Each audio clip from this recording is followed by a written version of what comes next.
Maryland currently has 2 lawsuits filed against the Trump administration fighting to keep federal funds related to the Department of Education. The funds are still there for now, but that could change as the Department of Education is getting dismantled. And joining us now with OpenTheBooks.com investigative journalist Jeremy Portnoy. Good morning, Jeremy. Good morning, Tom. Now, recently there was a judge that made some action against this. What was that judge able to stop with the education funds?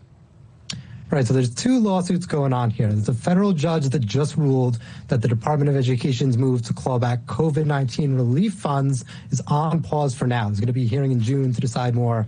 There's Maryland and 15 other states suing over that directive. Then there's another lawsuit going on, Maryland and 18 other states suing over this April 3rd letter from the Department of Education trying to claw back $14 billion that the administration says is used for DEI programs. Maryland says that would violate the Civil Rights Act. We'll see how that plays out as well.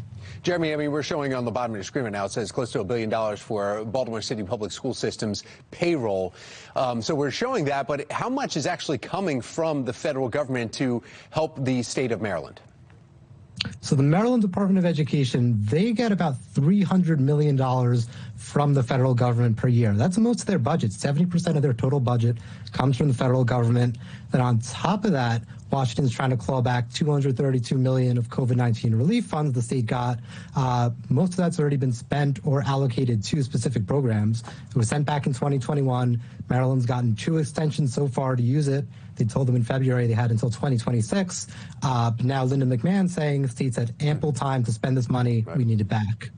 So how are other states reacting now to these changes? It's been split pretty evenly, right? Maryland and 24 other states are saying they're going to keep spending these funds on DEI, or at least won't sign a statement promising that they won't. 21 states in Washington, D.C. said they will sign the certification promising not to spend education funds on DEI.